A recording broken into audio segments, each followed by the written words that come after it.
I want to ask you something before we go anywhere today. And I want you to actually answer it, not for me, but for yourself. Is there a moment in your past, a specific event, a specific season, something that happened that you have never fully left? Maybe it was a failure that still replays, a version of you still apologize for, perhaps a label someone else put on you that somehow along the way became the label you put on yourself, or a thing that you survived, but that you've been quietly carrying ever since as evidence that something is fundamentally wrong with you. I'm not asking you to name it out loud. I'm just asking you to notice it.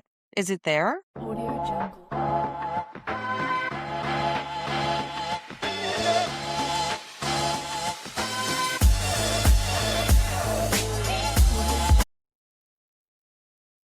If it is, this podcast is for you. And I mean that in the most specific and practical, non fluffy way possible. Welcome to Stronger Than Before. I'm Kellie DAndrea, and before we go anywhere today, I need to tell you exactly what this show is. And more importantly, what makes it different from every other professional, personal development podcast you listen to. Because I know who's listening. You're not someone who hasn't tried. You've read the books. You've done the work. You maybe sat across from a therapist, hired a coach, attended the seminar, built the habits, and something is still not moving. And you just don't know why. Well, I know why. And I'm going to tell you today. The key message that I want to deliver is you can't build a new life on a broken identity. Stronger rebuilds the foundation first. So that sentence, you can't build a new life on a broken identity, is the entire reason this framework exists. Every habit system, every motivation strategy, every mindset reset you've ever tried, they all assume your foundation is intact. They assume you know who you are. They assume the identity is stable and you just needs improving. But what happens when that foundation didn't just need improving? What happens when it gets shattered? A job you built your life around disappears overnight. A relationship that anchored your identity ends. A health event takes something from you that you've never fully gotten back. A failure so public or so personal that you've been quietly carrying it as a proof that something ever existed. That is a different problem, and it requires a different solution. Tony Robbins taught us to change our state. Jim Rohn taught us to change our philosophy. Brenda Burchard taught us to elevate our performance. I am forever grateful for all of that. And if you haven't listened to any one of them, I would say go listen to them. I am here to tell you that there is a step that comes before all of that, a step that nobody in this space has ever made their entire architecture. That step is rebuilding your identity, not improving it, not optimizing it, reconstructing it from the ground up. A specific sequence using the disruption itself as the raw material. That's what the Stronger framework is. And that's what the series is going to teach you, one letter at a time. So what the Stronger framework is, in plain language, it's an 8-step identity reconstruction process. Each letter stands for one step. Each step makes the next one possible. It's not a menu. You don't pick the parts that you feel comfortable. It's a sequence. And that sequence is the whole point. S is for separation. T is for truth. R is for reclamation. O is for ownership. N is for narrative. G is for grounding. E is for expansion. And the final R is for resilience. 8 steps, 8 episodes, 1 complete restructuring. I know this because I lived it.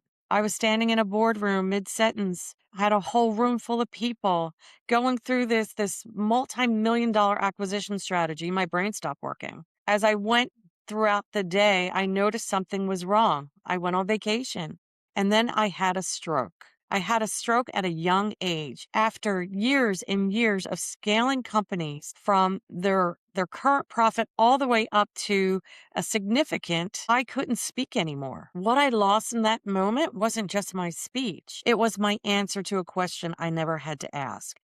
Who am I if I'm not doing this? Stronger is that method I built to answer that question, not for me alone, but for every person who has ever had their identity stripped away by something that they didn't choose. Today, we're going to start with that reconstruction process. And we're going to start with S, separation. And this is the foundation of everything. Before I can teach you separation, I need to teach you what you're separating from. And I need you to understand it deeply enough that you can recognize it in yourself and not just nod along. It's called identity fusion. And it's the most common, most costly, and most overlooked thing I've seen every person who comes to this work. Identity fusion is what happens when a painful or disruptive event becomes so completely merged with your sense of self that you can no longer examine the event without feeling like you're examining and potentially destroying who you are. The event becomes your identity. The failure becomes your name. The diagnosis becomes your personality. The layoff becomes your worth. The divorce becomes your story. When you define identity fusion, it's when a painful event becomes so merged with your sense of self that you can no longer examine the event without feeling like you're examining who you are. The event stops being something that happened and it starts being something you are. And here's how it sounds in the real world, and see if any of these land. You didn't get the promotion, and you've been quietly believing you're not leadership material ever since. Or you made a mistake publicly, and you still walk into rooms waiting for people to see through you. Someone important told you that you were too much or not enough, or some part of you believed them. Or you went through a season where everything fell apart at once, and you've been living as though the season is a personality trait. You gave everything to something, a company, a marriage, a career, and it didn't work. And the story you told yourself was that the failure was about you, not the circumstance. None of that is weakness. All of that is your brain doing exactly what it was designed to do. And I want to explain why, because understanding the mechanism is what gives you the power over it. So the first thing that we want to talk about is the illusion of control. When something painful happens, your brain has two options. Option one, this happens because of who I am the problem. Option two, this happened and I had limited control over it. Option one feels terrible, but it feels safer. Because if you are the problem, theoretically you can fix it. You can control it. Option two leaves you vulnerable. And leaves you very vulnerable to the world. And that is generally unpredictable and doesn't care how hard you work. So your brain, in the act of self-protection, would rather make you the villain than sit with the reality that some things are outside your control. That's not a character flaw. It is your nervous system doing its job. And it was just working with the wrong data. The second part is the protection from future pain. When you fuse your identity to a painful event and label yourself as not enough, broken, or done, something interesting happens. You lower your expectations. You stop risking. You stop trying in the ways that would expose you to that level of pain again. The armor works. You don't get hurt the same way twice. And the armor costs you everything because it also keeps out possibilities. It keeps out connection, growth, and the version of you that was trying to come through before the event closed the door. The number 3 is confirming what you already believed. This is the one I want you to really sit with. For many of us, especially those of us who grew up in environments where our worth was tied to performance, was tied to achievement or the approval of a specific people or person, the event didn't create a new belief. It confirmed an old one. The belief was already there. I'm not enough. I have to earn my place. I'm the one who makes mistakes away from being exposed. The event just activated it. And once activated, that belief becomes a lens through which you see everything. Your brain isn't broken. It's doing exactly what it was trained to do. The training was based on incomplete data, and that data is rewritable. That is the entire premise of this framework. You are not what happened to you. You are what you choose to do next. But you cannot make that choice from inside the fusion. So what separation is and what it absolutely is not. Let me be very precise here before we go further. Because separation is a word that gets misused. And when it does, it becomes another thing that sounds good and it doesn't help anyone. Separation is not pretending the event didn't happen. It is not minimizing the pain. the loss or the impact of what you went through. It's not forcing yourself to get over it before you're ready. It is not a spiritual bypassing. It is not toxic positivity.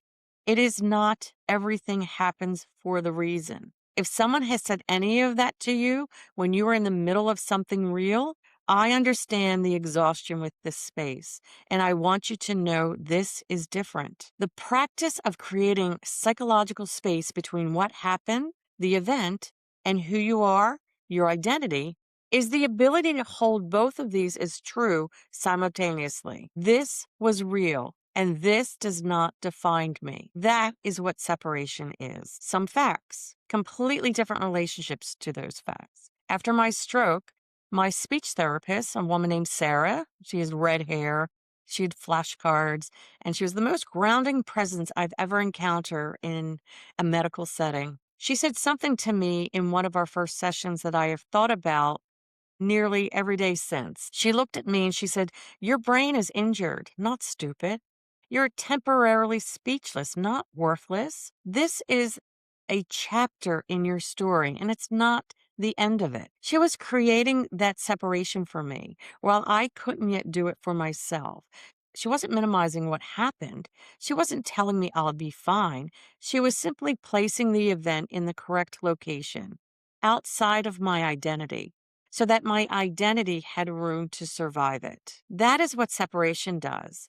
And there is a hard science behind why it works. So let's talk through the neuroscience of separation. Researchers at Duke University spent years studying a strategy, and they called it distances. This is creating psychological separation from a triggering event. And what they found, when you create a cognitive distance from a painful event, your amygdala, your brain's threat detection center, becomes measurably less activated. You access more of your prefrontal cortex, the seat of reasoning, perspective, and choice, and your blood pressure reacts, literally decreases. Your nervous system recovers faster. That's not a soft skill. That is a neurological intervention. The way you think about what happened to you changes what your brain does. And what your brain does changes everything you are capable of. So here's where we get practical, because I don't believe in telling people things that sound true and then sending them away without anything actually to do. So let's talk about the fastest and most immediately accessible separation tool available. It lives entirely in language, and it is simpler than you think. I want you to listen to the difference between these two sets of statements. So you have a fused language. It says, "I'm a failure. I'm not good enough for this. I'm an imposter. I'm broken. I'm someone things always fall apart for." It's not proper language. But if you have separated language, which is event-based, you put more of a positivity on it. I failed at that project. I haven't yet developed this skill. I'm experiencing self-doubt in this role right now. I went through something that changed me. In that season, things fell apart. That was the season. Just puts a little bit of positivity in how you phrase things. The fused version makes the event a permanent feature of who you are. The separated version places the event in time, in context, outside of your code and outside of your core identity. And here's the formula. You really want to write this down. I am, and you have the event or the judgment. That is the fused statement. To create a separated statement, you can have I, something, a verb, you can have the event, or I'm experiencing the state in the context. So you want to say something like, the day I stopped saying I lost my voice and I started saying my voice was terribly altered by a neurological event. Something shifted. Not because the second version is prettier and not because it minimized what happened, because it puts the event in its proper place, outside of me, separate from me. And it gave me my identity somewhere to live that wasn't inside the stroke.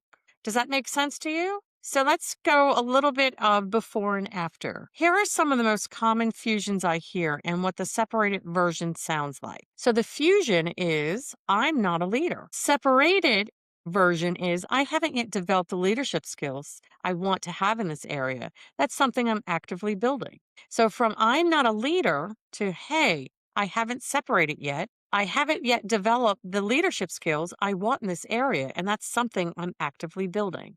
Can you see the difference? Let's talk about a little bit more. So let's just say a fusion event, a fusion statement is I'm terrible with money. I've always been. Now, a separation event sounds like, I've made financial decisions in the past that didn't serve me.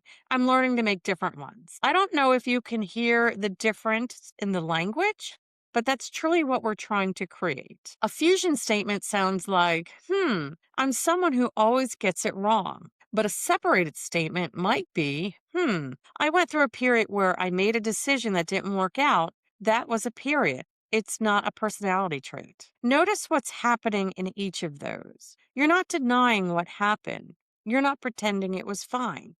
You're moving it from the category of permanent identity to the category of a specific event or a specific point in time. And that distinction, which feels very small, is actually enormous because permanent identities feel unchangeable. Events are finite.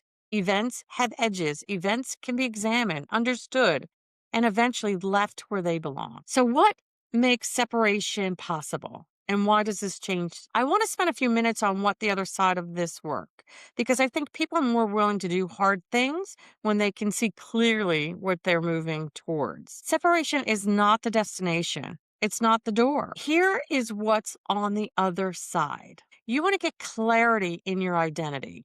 When you are no longer defined by what happened to you, you get to be defined by who you actually are. Your worth becomes untethered from the single outcome, from the title or result. That's not arrogance, that's groundness. And grounded people make better decisions. They lead better, love better, and show up in rooms without spending half of their material energy waiting to be found out. So let's talk through clarity of thought. When you're not spending cognitive energy defending your identity, you free up bandwidth. You can think more creatively, more strategically, more clearly. Identity fusion runs in the background like 50 browser tabs simultaneously draining your processing power. Separation closes those tabs one at a time. This is one change that will make everything professional. When your identity is fused to your performance, feedback feels like a verdict on your worth. You become defensive, avoidant, or over apologetic. When you've done the separation work, feedback becomes data, and data you can work with. That's the difference between a leader who grows and a leader who stagnates. Not the kind of resilience that means pushing through, the kind that makes you have practice, repeatable process for getting back up after you get knocked down. The most resilient people I know get knocked down regularly. What makes them resilient is the absence of disruption. It's the quality of the recovery. Separation is step one of that recovery every single time. You cannot recover from something you believe you are. That's why separation comes first, always. So let's talk about your goal. One thing, 7 days. Every episode in this series ends with a goal, not the 20-step plan, one concrete, specific, achievable thing. Because this framework is built on the belief that small intentional action compounded over time is what actually changes a life. Not a single overwhelming moment of transformation, consistent intentional motion. So here's your goal for this episode. Identity. 1, fuse statements you currently carry about yourself and rewrite it using the language reframing formula. Say the separated version out loud once a day for 7 days. And here's the exact process. Step 1, you want to find the fusion. Think of one statement you make about yourself that starts with I am, and that is rooted in something that happened rather than something you chose. Write it down. Don't soften it. Write it in a way you actually say it to yourself when no one is listening. You want to rewrite it in step 2. You want to use the formula we just went over. You want to move it from your identity to the event, from permanent to specific. Step 3 is you want to say it out loud once. Notice that it doesn't feel fake. It feels different. And that's not the same thing as fake. Step 4, you want to do it again tomorrow and the day after for 7 days. That's it. That is your goal. You are not rewriting decades of neural programming in 7 days. You are planting something. You're creating the first repetition of a new pattern. And that is not nothing. That is, in fact, the entire beginning because it didn't exist before. So, the other thing I want you to think about is a journal. I have the Stronger Framework Journal, which accompanies this series with specific prompts for each model. For separation, the anchor questions are: what event changed my view of myself? What labels have I attached to myself since? What am I blaming myself for that was never mine to carry?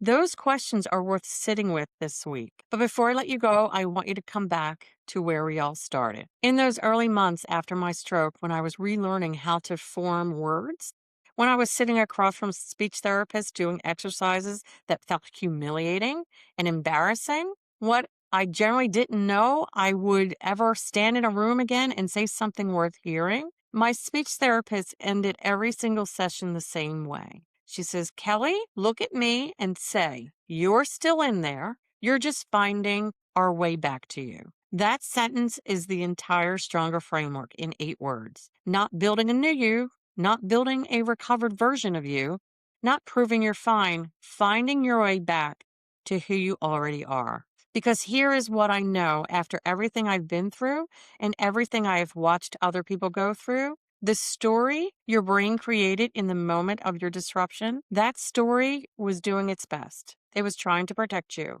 It was written in the worst possible moment. And you had been living inside it, through it, as the final word on who you are. It's not the final word. The facts of your life are fixed. The story you tell about those facts is not. You cannot change what happened, but you can change what it means. And you have always had that power. Today, you have a tool to begin using it. You can't build a new life on a broken identity. The Stronger rebuilds that foundation first. On the next episode, we're going to do T, and that's for truth. Now, that's what you've created space between the event and your identity. We're going to ask the question that space makes possible. What is actually true about who you are underneath the performance and the roles and the things that happen to you? So I'll see you there. So keep on going.